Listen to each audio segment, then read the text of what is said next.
No, you can't do that. No, no, no, no, no. Everyone keeps everyone's secrets around here. It's like an unspoken rule. Welcome to MsMojo, and today we're counting down our picks for the top 10 plot twists in rom-coms you didn't see coming. Oh. I'm sorry. What's happening? I have to take this in. This one has a happy ending. For this list, we'll be looking at romance films, both comedic and dramatic, that defied formula and convention to bring us an ending we couldn't have predicted. We won't be looking at movies that just have a sad ending, or concluded in a way you might not have wanted. So, no My Best Friend's Wedding or Annie Hall for this list. As always, spoilers ahead. What's your favorite twisty rom-com moment? Let us know what you think in the comments. Number 10. Nils and Sarah have hooked up before. Palm Springs. And tomorrow is also today. It's one of those infinite time loop situations you might have heard about. Some of our favorite rom-coms defy formula, convention, and time itself. Like Groundhog Day and Happy Death Day, Palm Springs tackles the time loop rom-com format spectacularly. Andy Samberg and Kristen Milioti play Nils and Sarah, two nihilistic 30-somethings caught in a time loop at Sarah's sister's wedding. Since Nils entered the loop first, he shows Sarah the ropes when she gets trapped inside. He also says he's hooked up with many people while reliving the same day, but never slept with her. Have we roped up? No, at least I don't think so. We find out later that he lied. Nils figured out how to get her to sleep with him and did so countless times before Sarah joined the loop. I lied, okay? We did hook up before. A lot. All I had to do was bail you out with that ridiculous speech at the wedding. It's a bummer of a revelation, in a mostly sweet film. Number 9. Tom was dead the whole time. Last Christmas. Last Christmas, I gave you my heart, but the very next day, you gave it away. This sweet but critically divisive rom-com starring Emilia Clarke and Henry Golding does a lot of things right, like using the Wham song of the same name and casting Emma Thompson. But Paul Feig's Christmas rom-com takes a dark turn when it turns out that Tom, played by Henry Golding, has been dead the whole time. Who's died? My previous owner. Who? Someone Webster, I think. Youngish bloke. Sad, really. It was last Christmas by all accounts. Emilia Clarke's Kate tragically spent the whole movie falling in love with him, only to have that realization shake her perception of life and herself. It's sweet in the sense that it follows the lyrics to Last Christmas. Tom literally gave Kate his heart in a life-changing operation that saved her life. But it's a much more tragic twist than we're used to in a traditional rom-com. Take care of my heart. I promise. It was always going to be yours one way or another. Number 8. The Time Machine was real. Safety not guaranteed. Yeah, somebody emailed it in from the classifieds. He's looking for someone to go back in time with him, do a little tongue-in-cheek investigation, find this guy, see if he thinks it's real or if it's a prank. Safety Not Guaranteed is a quirky little movie based on a joke ad that was actually placed in the classified section of Backwoods Home magazine. The writer asks for a time travel companion, but can't promise a safe trip. When the characters in the film see that ad, they decide they have to profile its writer, a paranoid grocery store clerk played by Mark Duplass. There are people after me. How do I know you don't work for them? Because I've never worked for anybody in my life. You ever face certain death? If it was so certain, I wouldn't be here, would I? His strange personality, and the film's realism leads the audience to believe he's been lying the whole time. In the end, however, we discover he really does have a working time machine. But best of all, he plans to use it for his new love interest Darius, played to perfection by Aubrey Plaza. The mission's been updated. I'm going back for you now.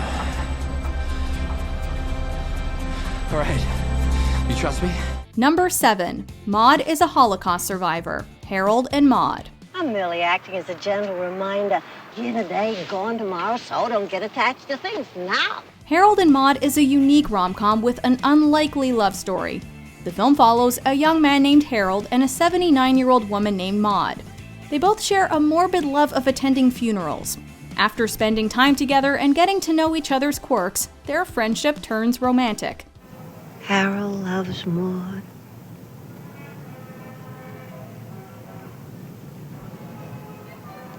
And Maud loves Harold.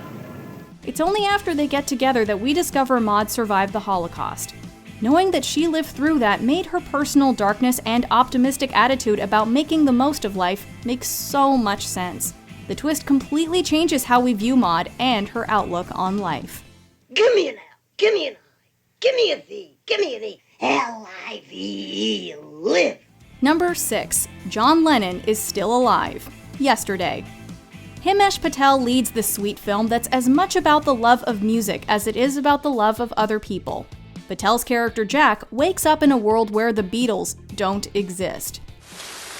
Do you genuinely not know who the Beatles are? Genuinely. Okay.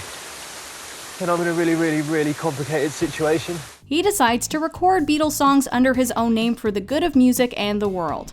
After having trouble with his love interest Ellie and meeting people who remember the band, Jack travels to a mystery location.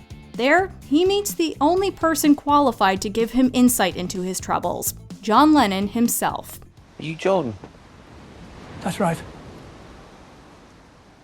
From Liverpool? That's right. It's an honour to meet you. Lennon somehow averted his tragic fate in this version of 2019. The scene ties the whole movie together while encouraging Jack and the audience to never give up on what or who we love. Try to get it back. You want a good life? It's not complicated. Tell the girl you love that you love her. Number 5. Time is moving in opposite ways. The Last 5 Years. This big screen adaptation of Jason Robert Brown's hit musical stars Anna Kendrick and Jeremy Jordan as Kathy and Jamie, a married couple whose relationship we learn is not long for this world.